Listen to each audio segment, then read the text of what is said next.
Más de 60 objeciones presentó el Ejecutivo al texto del proyecto de ley de fomento productivo presentado por la Asamblea hace 27 días. Liz, ¿cómo estás? Buenas tardes. Muy bien, Gisela. ¿Qué tal, amigos? Buenas tardes. Dentro de las observaciones se define el concepto de deuda y se condicionan los incentivos a las nuevas inversiones. Con esta información empezamos. Es un documento de 154 páginas que el Ejecutivo puso en manos de la presidenta de la Asamblea Nacional. Moreno emitió 66 objeciones, la mayoría de ellas precisiones legales de forma y otras conceptuales. Por ejemplo, definir lo que significa deuda. El veto del Ejecutivo para evitar interpretaciones erradas según se apunta. Sin tomar en cuenta plazos, lo deja en claro. El endeudamiento público incluye la deuda de todas las entidades, instituciones y organismos del sector público proveniente de contratos, colocación de títulos y otros valores. Y recalca que todo lo que implique pago de intereses y de amortizaciones de capital es deuda, etiqueta con la que se marcaría también a la preventa petrolera.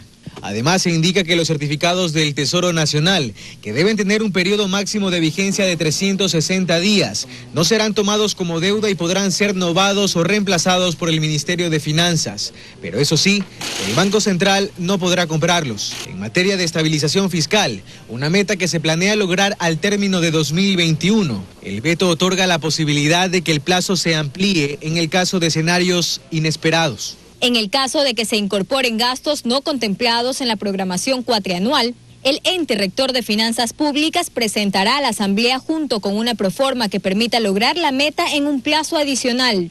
Además, se plantea que no se apruebe un presupuesto con déficit primario y que una vez alcanzado el equilibrio fiscal, los ingresos de la explotación de recursos naturales no renovables vayan a un fondo de ahorros. En lo relacionado a la remisión de intereses y condonación de deudas también hubo algunos cambios. Por ejemplo, el techo de condonación de las deudas que existen con el Banco Nacional de Fomento en liquidación se sugiere reducir de $100.000 a $50.000. El veto además plantea modificaciones a los incentivos para las nuevas inversiones productivas. De esta forma se restringe la exoneración del impuesto a la renta para la industria ligada exclusivamente a las industrias básicas y se incorpora dentro de la categoría sectores priorizados a la industria, la agroindustria y las actividades agroasociativas, enfocando esta exoneración a las empresas nuevas o ya existentes que generen empleo neto. En cuanto a la exoneración del impuesto a la salida de divisas, el veto especifica que los dividendos estarán exentos de este pago, siempre que estos provengan de nuevas inversiones. En otros temas, se plantea exonerar del IVA sin necesidad de que la Junta establezca condiciones para seguros y reaseguros de salud y vida. También la eliminación del IVA para vehículos eléctricos de uso particular, transporte y carga. Y además se elimina el impuesto a los consumos especiales para las cocinas a gas, sean nacionales o importadas. La Asamblea tendrá 30 días para tramitar el veto.